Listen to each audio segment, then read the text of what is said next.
So, ja.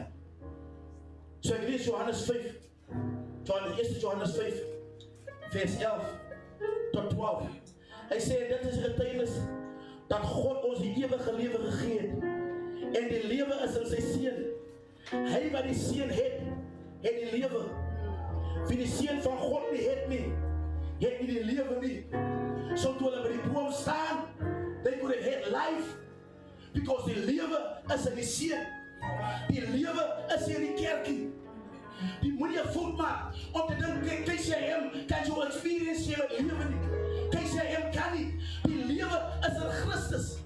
Sy moet een lewe experience hê, om te weet wat het is. Sy kan elke week KCM toe kom, en sy kan hardloop, en sy kan spring, en sy kan val. Dus eerst wanneer sy getuis het, van een goed gebeur, van het jou lewe verander, en so weessense, die mense wat ek kan vertel, wat hier gekom het as sondags, wat hier gekom het as dronkies, wat hier gekom het, mense vast